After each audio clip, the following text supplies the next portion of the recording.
Before starting my review proper, I do want to do just a quick intro here because this is a game that is actually, I have a lot of anticipation coming into this because this is actually a game that I've been anticipating and has been on my mind since it was actually originally introduced to us as an entirely different game for the Nintendo Wii in 2006 called Sadness, which I'll go into that more in a moment. But it's not just that, I heard about this because, it's going to be the first real Xbox Series X game and I like horror, so I decided to, get interested in this game. For me, this is something that I've been looking forward to for a long time. I've mentioned that I'm a fan of Bloober Team, but more than that, I kind of want to explain that I'm kind of the B horror fan. And this is kind of the B horror game. Like, this is probably the biggest budget of a game like this ever made with a team this size, of where kind of Microsoft late in its development decided to make it this tentpole game for the launch window of the Xbox Series X. So it got some last minute shine and big budget, injection into it that kind of allowed it to rise to a level of expectations, but also presentation, graphics quality, all sorts of that stuff that normally is reserved for more of your sort of your Resident Evils and games like that. And so it is a big, for someone like myself who takes these games like Parasite Eve and Kudelka and puts them up on a shelf, with their strategy guide and whatever other random piece of merch I could find for them to make a little shrine. I'm that person. And so I've been anticipating this one for a while. I love games like this, and there's something about reviewing these that it's just, I don't want to say I hold them to a different standard than I do big budget games like, say, Resident Evil, but I definitely have to go into them and rate them in a different way. Because if you did just start with a scale of 100, which I don't do anyway, and started detracting points for every perceived flaw, every glitch in the gameplay, every time where something was mildly frustrating and a larger, bigger budget studio could have probably done a better job. If you approach these games in that way, you're going to honestly miss all of them. You will probably never get to enjoy a B-horror game, which, just like, B-horror movies or, your more obscure underground music, often have a lot to offer, and you'll be missing some of the sort of rawest, purest expressions of horror, I guess is the best way I can put it. If you take that standard and you look at a game like this and you say, okay, it's got, a Metacritic in the high 60s, it has some glitches and it has some bugs, and there's times when the presentation looks a little weird, like there's a bug where you see colored dots on the screen sometimes, and you just say, that is utterly amateurish, how dare they, this game it's mediocre, I'm not even going to bother. Well, you would be missing some of my most favorite games that I have played over and over and over again. So I just kind of want to lead in with that with the intro, that is how I'm looking at this, and it's kind of how I feel you have to look at games like this if you want to be able to basically curate a collection of B-horror games. So, without much further ado, let me go into what is going to be a fairly lengthy and in-depth review, even for me, because I have a fair amount to say about this game, starting with its history, way back on the Nintendo Wii, when several of the members of Bloober Team who worked on this were part of another studio called Nebra Software. Now, before the Wii was even released, this game was announced, and it had a very intriguing premise that I can say a lot of us that are into your little more offbeat horror titles were instantly intrigued by this. So the game was going to be presented in black and white, and the closest we've ever seen to what this presentation would look like is this trailer. Now, I had to dig around for somebody's old hosting folder to find the press upload versions of these without IGN's logo all over them. So yeah, if these are copyrighted somewhere by whoever now owns the rights to this, I don't know if that's Bloober Team, sorry, but yeah, I didn't want IGN's logo. I don't like IGN. But anyway, this game was going to be in black and white, take place in the early 20th century, and feature a woman and her son who were in a train wreck, and the son is blinded by the accident, and the mother has to help him around while also dealing with interaction with supernatural elements. And this would have used really heavy use of the Wii's motion controls in ways that were supposed to be incredibly innovative. Now, that's about all we knew about it. And until recently, it was confirmed by Bloober Team that the medium was in fact a, eventual culmination of this idea. And it's funny now looking at the connections, because the main character's name was Maria, and we have Marianne in the final game, the medium. So even the main character's name didn't change that much. So a lot of us wondered even before they confirmed that connection, since Bloober Team was made up of several members of Nibris who split off when that company sort of started imploding. And so that was just very interesting to know, and for a lot of us who always just kept wondering and looking up, hey, what happened to that Sadness game? So no, the character Sadness in the medium being called Sadness, and the similarity in the names of the protagonists are not just your imagination if you're vaguely remembering the announcement of this game from back in the days of the Nintendo Wii. It is in fact somewhat the same game, which was finally somehow released and we got to play. This music, by the way, is from the original soundtrack. This was released by the team when they were releasing this concept art and things like this. And I just thought it would be fun to throw it in there again. I have no idea who has the copyright for this at the moment. I hope it doesn't get me shut down. But this is music that was intended to be in the original game, and I really enjoyed this piece. So yeah, that's all we really have on that. Since the game does rely so heavily on its narrative, I have to rate it a little bit on how well it executes spooking you with that narrative and how well it does its big plot twists.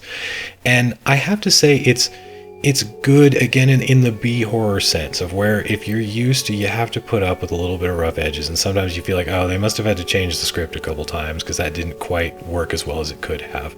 But the overall feeling is satisfying. The story uses two major cliches that you'll be extremely familiar with, and you may groan as soon as you see it in the game. And that is, the game starts with a prophetic dream that foreshadows elements of the later in the plot, and second, it is told in the past tense to a narrator who we don't get to find out who that character is until the end of the game. Now, I'm not going to spoil anything about the specific details of that, but the main thing is that when the dream becomes reality, it's kind of like well, I guess that works. Like, that's good, but that's not as tight as it could have been. And when you get to the point where you find out who she's narrating the entire story to, it's like, okay, well, I could see why that person would be interested in her life story and how she got to this moment. But it's kind of like one of those old Final Fantasy game things where all the characters meet up before the last dungeon, and they're like, so what did you guys do? Oh, we'll tell you real quick. And then the screen goes black for a second, and it's like, okay, and then we go fight the last boss. But it's like, okay, but really, the boss is right there, and seriously, you're going to stop and tell this 4-hour story or something?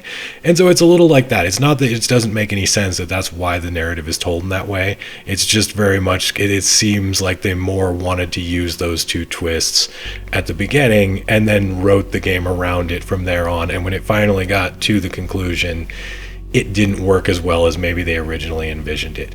That being said, the twists themselves are very good, and the way the story in the end comes back to center around Marianne and her past and a small group of characters that are very closely connected to each other, rather than a very sort of Metal Gear-esque, very esoteric and out there, wait, who is that person again? How are they related and why are they here? You don't have to do that. It all wraps up very neatly. It just feels a little forced in that sense. Moving into the other big feature, the atmosphere, something that adds a lot to this is a very artistic and beautiful in-motion implementation of fixed camera angles, much like a classic Resident Evil game. Now, I have to say that although this looks absolutely gorgeous in motion, especially when you go the direction you're supposed to and let the game lead you along, but fixed camera angles in a 3D engine take some practice, and to be fair, this should be called Bloober Team's practice run. It's something I hope they tighten up in patches, but there were actually a number of times where by going, back a screen when I wasn't supposed to, or something like that, I managed to get the camera stuck. And I was able to unstick it, but it was mildly annoying for a moment where it was like I was stuck in a doorway and the camera just wouldn't come through. And so, I was able to go back through the doorway and redo it, and it was fine. But there's a little more to it than when you're using CG rendered backgrounds like they did back then, and you had absolute control of the camera and it wasn't a moving object. So there are just a few little glitches here and there with the fixed camera angle, but for the most part, it's absolutely gorgeous as you're seeing here, and it lends it that very cool, old school survival horror atmosphere. while still being in a 3D engine and being very interactive with a lot of moving objects in the scenery, so it doesn't have that staticness of your old survival horror games. It just evokes that a little bit, and I found that really nice. Now, when moving into the really, really big visual feature of this game, which is obviously the split realities, it's just gorgeous, I have to say. Now, it's impressive technically that the game is effectively running two separate instances of the game, running separate levels and separate characters at the same time. That's really what's going on. It's two game engines at once. And it is very technically impressive. It's using fairly limited ray tracing, limited to 30 frames per second, checkerboarded down from 4K. All that being said, it's still very, very impressive if you have any concept of how games work that they're doing this. And the fact that it's synced so perfectly is really cool.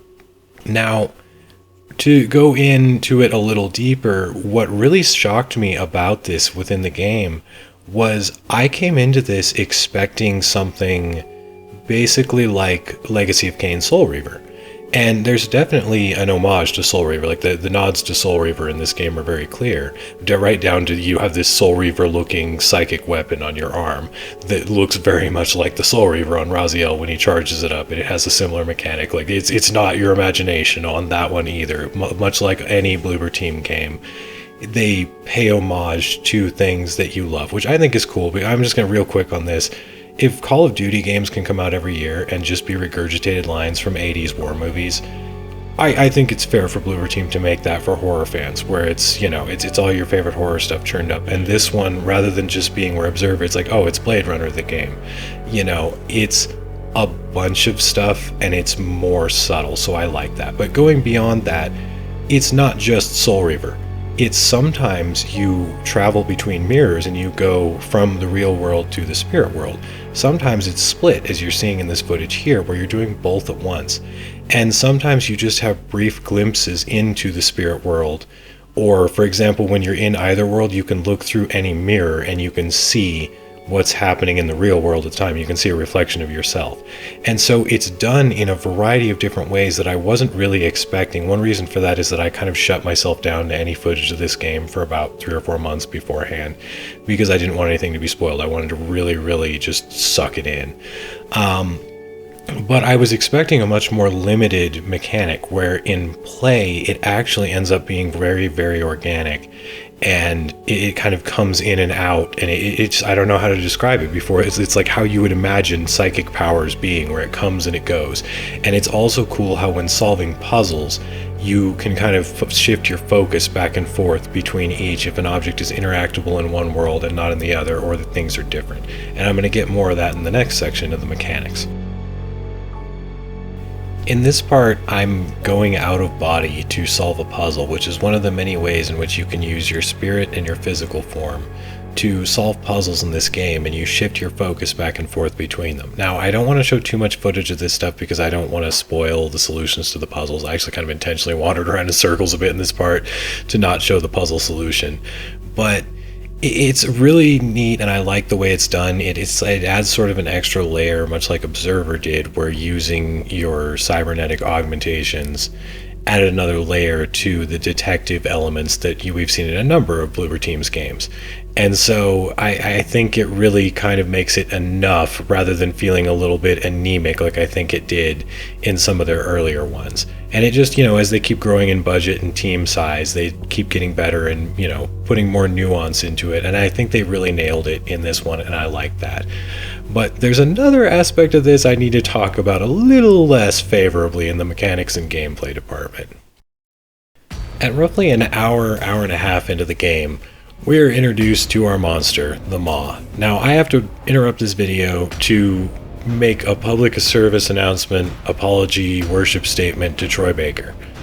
I was already pretty convinced after his portrayal of the Joker in Batman Arkham Origins. Sorry, maybe I'm out on a limb with that. But this performance as the Maw pretty much sold me.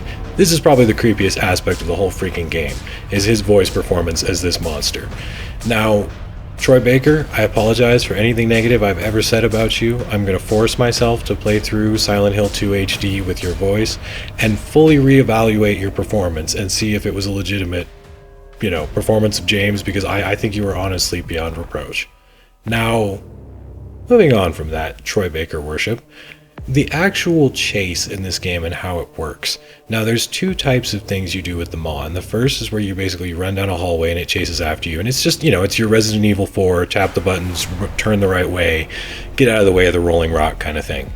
And it's, it's nothing we haven't seen before. And by the way, I'm not actually as bad as it appears in this clip. I was just, milking it for length.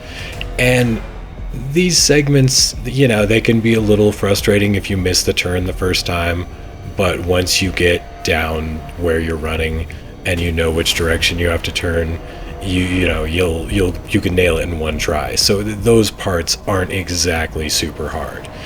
Now, the other part are sequences where you sneak past the Maw and you can combine your different abilities between your two forms to try and outsmart it. I absolutely love this type of gameplay. I loved Alien Isolation. I love that concept of it's this mental game between me and the monster. That being said, this game tries it and is not there yet. It's going to need some patches, and I really would like to see a hard mode patch that adds, tightens up the AI and makes the Maw parts more difficult.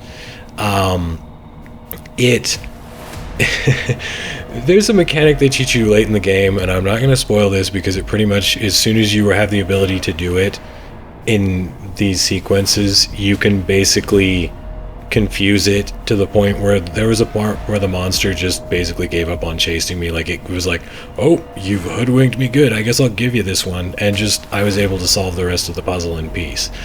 And this is the kind of thing you need to fix if you want this to actually be challenging. Now, it's scary just listening to Troy Baker be creepy AF, but to actually make it so that the player is challenged in these sequences, I think that a patch and even a harder difficulty for people who want it, I think would be really cool, because in some cases it's too easy to just kind of like switch back and forth between your forms and use a specific ability, which will just kind of confuse the monster, and he either just foolishly falls for your ploy completely, or gets completely confused and just gives up on chasing you and just doesn't reappear again afterwards.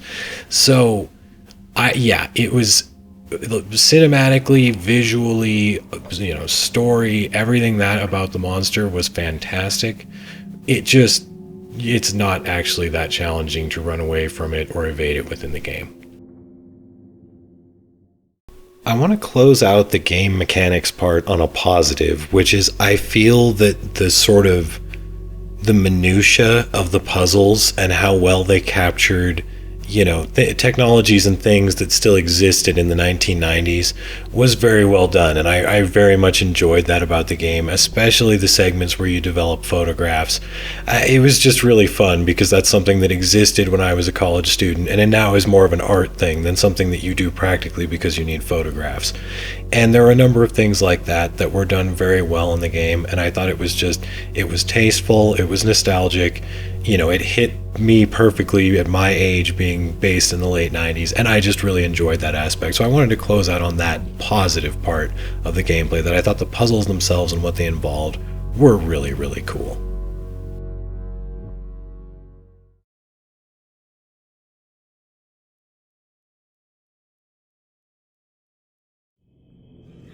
I need to just briefly and spoilerifically talk about my absolute favorite part of the game. Now, I can't even say any more about this character because that would be an even bigger spoiler. Let's just call him Odd Thomas to point out another cool reference in this game. But there are several parts where you play a different character, and let's just say Thomas has an attitude that I find refreshing and wish was just every once in a while a little taste of basically playing Ash from Evil Dead for 5 minutes in the middle of The Exorcist. And Odd Thomas, he ain't here to heal people. He's not here to send them to a better place. He's here to punish the wicked ones. With sarcasm, with disrespect, with absolutely no fear or, prestige given to the other side and the demons and, all that stuff. He's just like, no, I got the powers. I'm here to put you in your place, which is ground under my boot. And it was funny because when I was streaming this game early on, I was like, man, I kind of hate it, honestly, sometimes how stoic all these characters are. And I just wish for like 5 minutes I'd get to play a character who was like Ash and it's just like, shut up, stop talking, demon lord, eat shotgun blast. And this game gave me that like an hour later, and it's just it was awesome. And some people may find his persona kind of silly and may not like these parts, but I absolutely loved it. This last section on rating the merits of the game is going to be kind of a multi-parter. It's the audio and visual presentation of the game, the graphics, but also this is the final part of my Xbox Series X review, in addition to being a review of the medium. Yeah, it's kind of this thing's kind of a bundle. But notice how I used a scene with heavy green. Did you see what I did there? Come on, let me just pat myself on the back a little bit. But going into the technical presentation, I've already mentioned a few things about how the split reality display is very impressive. And the two graphics engines at once. The ray tracing is very much limited. You see it a little bit in reflected water on the floor, like in this scene, but it's not used a ton. It's just sort of a little touch that makes it look good. Most of the effects, the shadows are traditional raster shadows. Most of the effects are not that much different than games you've seen before. Now, that being said, how it's all put together and how it's able to do so much of it at once in two separate scenes that are perfectly synced, it just absolutely, you cannot understate how impressive this is. At first I was like, why did they patented something done in Legacy of Kain Soul Reaver?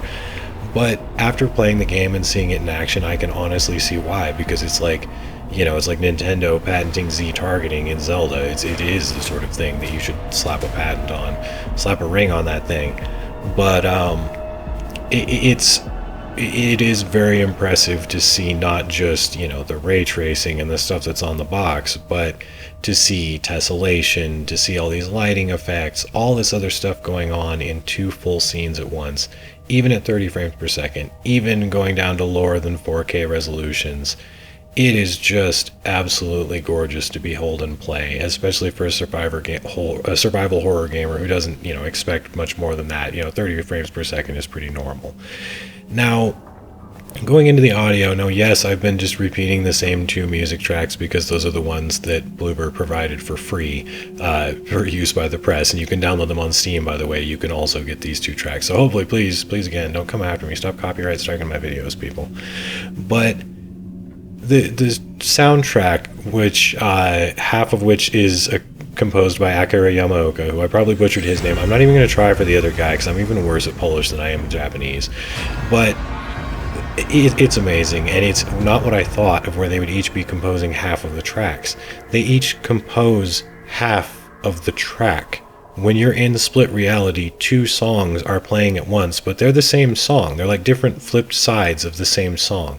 It is ridiculous, and it is awesome. And when you shift focus back and forth, one becomes louder and the other becomes quieter. It is so well done. It's about like nothing I've ever heard before, and it's just the soundtrack of this game. You can't even really be fully grasped on a CD. You have to play it and experience it with headphones or a good surround sound receiver to understand how amazing it is. Now, to go into as a showpiece for the Xbox Series X, this is an interesting thing, because I honestly see it's like if you were expecting Halo and what you got was this, I can understand that you would be disappointed. That's a rational thing to experience. This is not Halo. This is the opposite end of the spectrum from Halo. But on that opposite end of the spectrum is where I live. And so for me, I'm honestly kind of shocked at what the Xbox Series X experience has been compared to what I would expect from a console launch.